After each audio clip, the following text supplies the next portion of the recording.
Have you learned how to manage your manager? I've had this conversation with so many of our members where they bring up issues that they're having with their manager. So if you are a manager or happen to have one, pay attention to this conversation we're about to have. Because our managers are also human beings who have their zone of genius and areas of expertise, who may even be new to the job of managing, who may have years of managing in a certain way with a very specific style, our managers are flawed, just like we are flawed, right? So when you find yourself challenged by your manager because they may be micromanaging you or have expectations that they don't communicate, or they want you to speak like they do or think like they do, etc., that can cause a lot of friction. And for many of you, myself included, when you and your manager are aligned, everything works because you know that you're going to bat together. You know that he or she has your back. You know that they trust you. You also feel that you are going to give it your all because you want him or her to look good.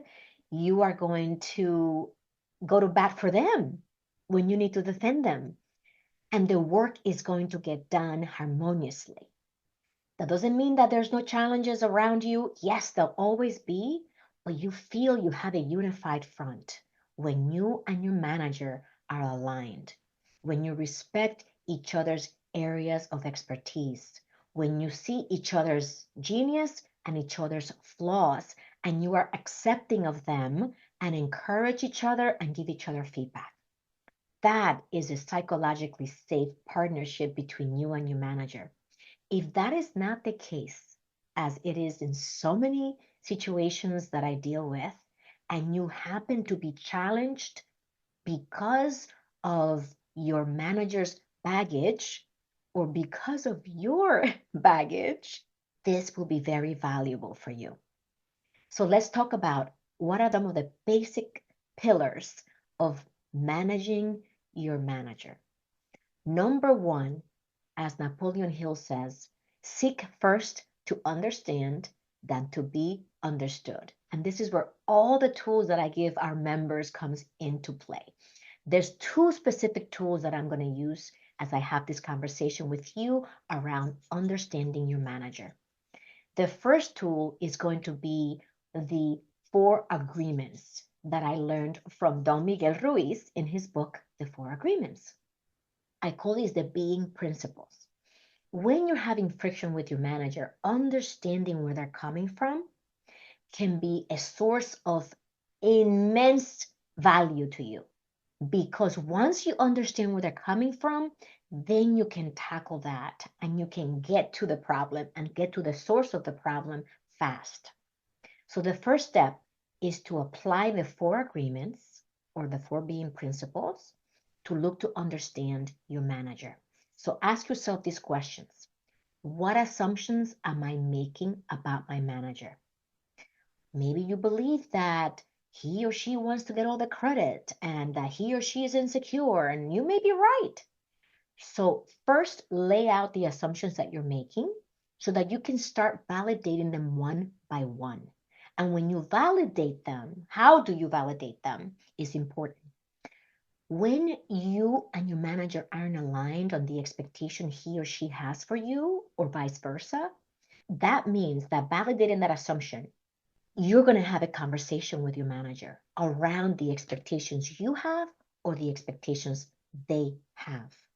That's one way to look at the assumptions that you're making and validate them. So if you are able to check off the things that you believe were true as not true, then that's something less that you have working against you. So that's the first one. Check your assumptions. The second one is check to see what you're taking personally. What am I taking personally about my manager? Because you may realize that this person is like this, not only with you, but with everyone else around him or her. And so when you are able to separate this is personal versus this is how this person is, these are some of the personality traits that this person brings, it also takes away some of that edge and some of that crunchiness that comes along with taking it personally. So that's the second one. The third principle is be impeccable with your word. And what does that mean? It means that if you feel a certain way about your manager because of the interactions you've been having with them, that you be impeccable with your word to him or her about what you have noticed. Now, you may say, Ginny, that takes a lot of courage. And you're absolutely right. It takes a lot of courage to face your manager and share what you have noticed with them. If you don't share what you've noticed, they may be running amok, not even realizing that they're having the kind of impact, negative impact they're having. So this one, be impeccable with your word, requires you to be courageous and to have this conversation from a place of service, from a place of caring about your manager and the well-being of the team and the organization, not from a place of, I know I'm better than you, or I am going to let you know that you're doing wrong. That is the wrong energy to bring to the conversation. It's one of collaboration, one of, I want us to work better together, to be better aligned with each other. That's the spirit. And the very last one is always do your best. When you think about your manager and you think about not making assumptions, not taking things personally, being impeccable with your word, that is doing your best. And so if you're doing those three things that I first mentioned, that is doing your best. And if you're not doing those three things, you could do better. And I say that with love and compassion. Maya Angelou says, do what you can until you know better. And when you know better, do better, right? That's what we're talking about. So that's the first tool that I'm going to share with you about managing your manager. Apply the 4 being principles or the 4 agreements by Don Miguel Ruiz and see what happens. You may uncover that you have been taking things personally, that you have been making assumptions, that you have not been impeccable with your word. You've been telling everybody else about your manager except your manager, who is the only person who can do something about what you have been complaining about.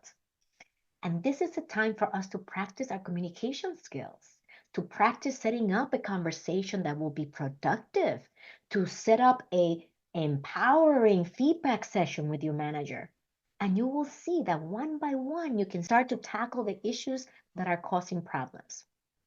The second tool that I'm going to share with you in this short training is the human needs tool. And this is a tool that I learned from Tony Robbins. As you know, I'm learning all the time. I learned this from Tony Robbins a long time ago, and I share it with my members.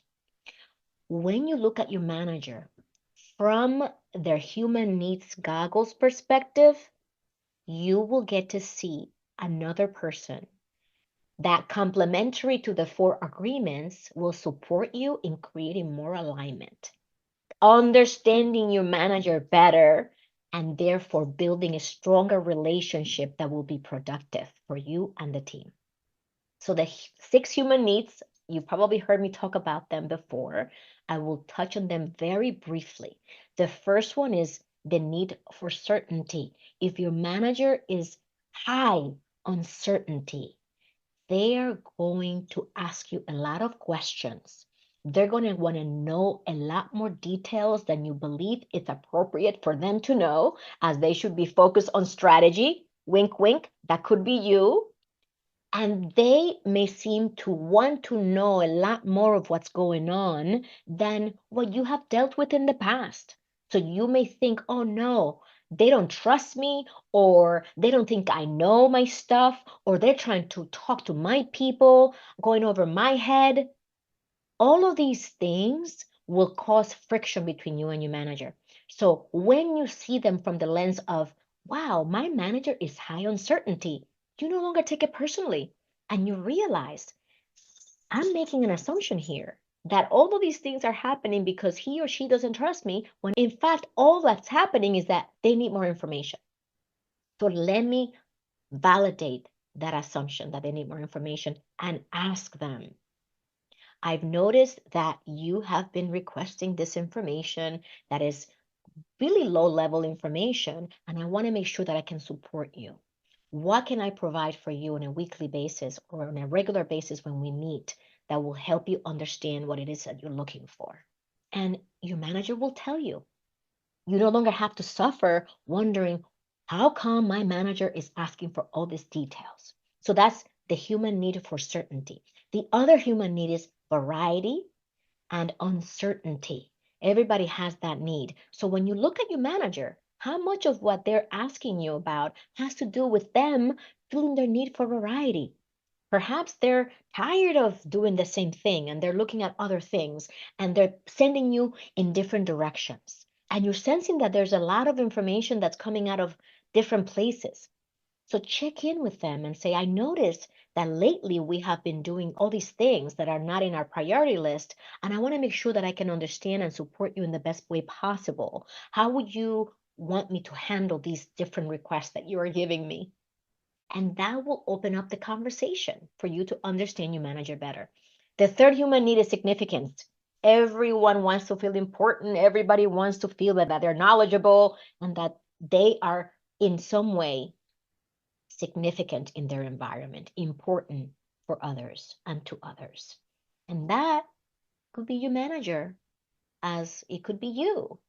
So, how much of what they're doing in meetings where they may be hogging a meeting and not sharing and allowing you to speak has to do with them feeling significant? If you look at it from those lenses, you may find that, wow, that is it. That's it. That's the one that my manager has. She always wants to feel like she's the only one in the room who knows what she's talking about, or she's always touting what happened, or he is always the one who has to say the last word. Or you may be the one who is in that room, instead of asking empowering questions, looking to have all the answers. So if this is your manager who is high on significance, the antidote to that is to actually give them the significance authentically. If they're great speakers, tell them that was a great meeting you had. Or if they're presenting numbers to the senior leadership, tell them what a great job they did authentically.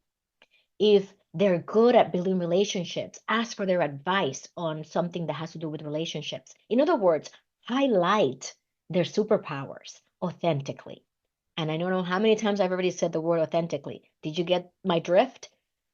Basically, what I'm saying is this: meet their need for significance genuinely, and you will see how that need to meet their need using an unhealthy vehicle will go away because they're having their need met. And so that's another strategy, to look at them from the significance lens or the human need of significance. The fourth human need is connection, feeling connected in a sense of belonging. How much of what your manager is doing has to do with connecting with you, connecting with the team, etc. And the last two human needs are the needs for growth and contribution. And those two are considered the needs of the spirit. How much of what your manager is doing has to do with growth and helping the team grow and contributing to the company and contributing to your career development, etc. And you may notice that if it's you and you're high on growth, you may then think that your team is also high on growth. In fact, they may not be. They may be the kind of team who's happy going in, doing their work, and going home and learning very little every year. And that's okay. All we need to do is understand them. So back to managing your manager. When you're able to use the tools of the four agreements, the four being principles of, let's be impeccable with our words, let's not make assumptions, let's not take things personally, let's do our best, and then you apply the tool of the human needs. Let me look at this person, my manager, from a human needs perspective. Are they looking for certainty, uncertainty, significance, connection, growth, or contribution? Which of those needs are they mostly looking to meet? And let me support them in meeting those needs genuinely, so we can clear the air and get to the business of running our business, providing our services, selling our products, providing grants, whatever it is that we do as a business, teaching our students, whatever that may be. Let's remove that noise and let's manage our managers when we have conflicts with them, so that you can then get to the business of doing your job and doing it well. and doing it from a place where you feel empowered, where you feel you're making a dent and making a difference in your environment, so that your energy is not wasted and your efforts actually produce something valuable versus feeling frustrated, feeling annoyed, feeling that you're not supported by your manager, and most importantly, feeling misunderstood. So, if you're feeling misunderstood, let's start by understanding your manager. And then let's get the courage to have empowering conversations with them about the things that you notice. And as you explore who they are and look to understand them and use the tools that I gave you today, you will get some valuable insights. And from those insights, let's be very strategic about how, based on what you learn about them, you introduce these topics and these insights that you gain and help them to support you and your team better and help them to see perhaps what no one has had the courage to help them see. And we can always set it up for success when we start with this. Ready? Write this down. Start with the goal you all have in common. So, for example, I know that our goal is to ensure that this particular initiative is successful. I know that we want the team to all be aligned with what needs to happen for us to execute on this successfully. And that's where I'm coming from when I'm going to share this feedback with you. Would you be open to my feedback? If you start with the end in mind, with the goal that is common and that anyone who's on board would absolutely not deny, because that is what everybody wants, you are already positioned for success in that conversation. Because if that's what they also want, and you're aware that that's what they want, make sure that that's the case, then what would be the benefit for them to deny that, yes, we all want to succeed in this initiative or this project? It would be counterintuitive for them to say, nope, I don't want to hear your feedback. That is not what we want. We do not want to succeed in this particular case. You're never going to hear that. So start from the common ground, the common goal, and set yourself up to have an empowering conversation. Now, that was just one of the many topics that we discuss in our Fearless Leadership Mastermind, in our leadership training programs that we put together specifically to support you individually and also as an organization to support your teams. So managing your manager is a huge topic that I teach along with others that we teach our members. If this supports you, leave me a comment and let me know what you think about this concept of managing your manager. And if you have some techniques and strategies that you use to manage your manager, please share them with us so that we can learn from each other and amplify our impact. In the meantime, if you happen to be a talented, high-performing woman and leader who wants to continue to advance, who wants to claim your next leadership seat because you can and because you have the talent and you have the ambition to do so, I want to invite you to join me on May 15th on the Fearless Leadership Masterclass. All you have to do is visit our website to register at fearlessleadershipmasterclass.com. That's www.fearlessleadershipmasterclass.com. I look forward to seeing you and to supporting you in any way that I can.